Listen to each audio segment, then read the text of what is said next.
3, 2, 1.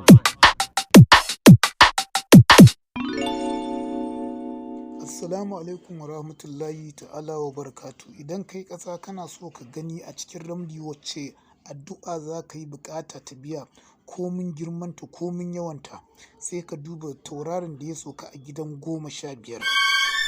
Idan ka ga tauraron da ya soka a gidan 15 ƙabla karijani, wato gidan 6, to malam ya ce a gaya ma bukatanka za ta biya ne bayan ka karanta subuhun kudusun rabbul mala'ikatu war ruhu so 1111. Ana turare da libban zakar da kuma wanka da rijiya.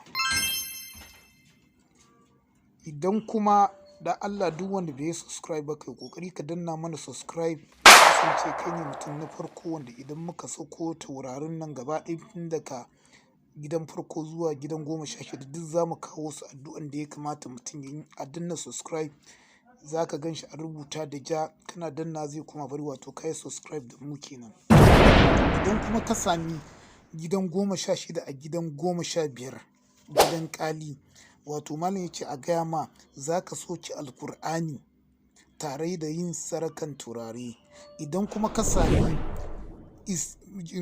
ƙali a gidan shi, mai gidan 15 ɗin ka ga mai gidan ne ya zauna a gidan shi, kana duba kana yin ƙasa da niyyar wacce addu'a ce za ka yi buƙatan ka ta biya, don ka buga nan ka yi turare ka yi haƙi ka yi kaza shiru, to wacce addu'a ne kake tambayar Ramli? Allah ya bayyana ma.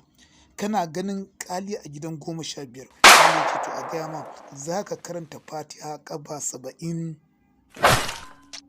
ربنا اغفر لي ولوالدي وللمؤمنين يوم يقوم الحساب